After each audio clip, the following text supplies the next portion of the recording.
లీడర్స్లో ఆమె కూడా ఒకరు. గత కొద్ది రోజులుగా సుదీర్ఘకాలంగా వాస్తవానికి సుదీర్ఘకాలంగా రాజకీయాల్లో ఆమె డైనమిజం చూపిస్తున్నారు. గత కొద్ది రోజులుగా మాత్రం కొంత సైలెంట్గా ఉన్నారు, లో ప్రొఫైల్గా ఉన్నారు. మాతో పాటు జాయిన్ అవుతున్నారు ఈ వారం వీకెండ్ పాడ్కాస్ట్లో మహబూబ్ నగర్ ఎంపీ డికే అరుణ గారు. డికే అరుణ గారు నమస్కారం. నమస్తే అమ్మా.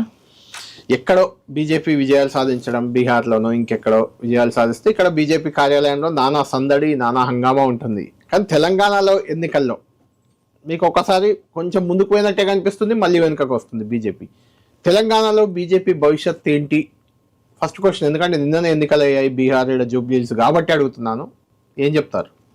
ఎక్కడైతే భారతీయ జనతా పార్టీ దేశంలో అధికారంలో ఉందో, ఇతర రాష్ట్రాల్లో పదే పదే అక్కడ అధికారంలోకి మళ్ళీ వస్తూ ఉంది. అవును, తెలంగాణలో ఇప్పటి వరకు ఎవరు కూడా భారతీయ జనతా పార్టీ అధికారాన్ని ఈ తెలంగాణ రాష్ట్రంలో రుచి చూడలేదు, అనుభవించలేదు.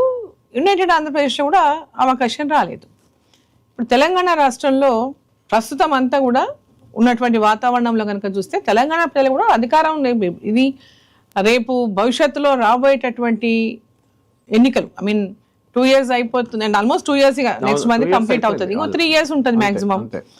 ఇంకా 3 సంవత్సరాలు మాత్రమే ఈ ప్రభుత్వానికి సమయం ఉన్నది. సో ఈ మూడేళ్ల తర్వాత జరగబోయేటటువంటి అసెంబ్లీ ఎన్నికల్లో తెలంగాణలో కూడా భారతీయ జనతా పార్టీ అధికారంలోకి రావాలని ప్రజలు కోరుకుంటున్నారు. అధికారంలోకి తీసుకురాగలుగుతామనే విశ్వాసం కూడా మాకున్నది. సో దేశవ్యాప్తంగా ఎక్కడైనా చూడండి, ఇప్పుడు బీహార్లో జరిగినటువంటి ఎన్నికలే కానీ, అంతకుముందు హర్యానా కానీ, మహారాష్ట్రనే కానీ, మధ్యప్రదేశే కానీ, రాజస్థాన్ ఉన్న కాంగ్రెస్ మన భారతీయ జనతా పార్టీ చేతిలో మొదటి నుంచి కూడా వెనుకబడే ఉన్నారు. సౌత్ లో కంపేర్డ్ టు నార్త్ కి కొంచెం భారతీయ జనతా పార్టీ ఇక్కడ అక్కడ ఉన్నంత స్ట్రాంగ్ గా లేదు. కర్ణాటకలో స్ట్రాంగ్ గానే ఉంది. కర్ణాటకలో మళ్ళీ సరే లాస్ట్ టైం అనేక రకాలైనటువంటి హామీలకు ఆంధ్రప్రదేశ్ లో మీ కూటమి ఉంది అనుకోండి. ఇప్పుడు ఆంధ్రప్రదేశ్ లో మా కూటమి ఉన్నది. ఇప్పుడు కర్ణాటకలో నెక్స్ట్ తప్పకుండా మళ్ళీ భారతీయ జనతా పార్టీ అధికారంలోకి వస్తుంది. అక్కడ కూడా హ్యూజ్ మార్జిన్ తో ఏం అధికారంలోకి రాలేదు కాంగ్రెస్ పార్టీ.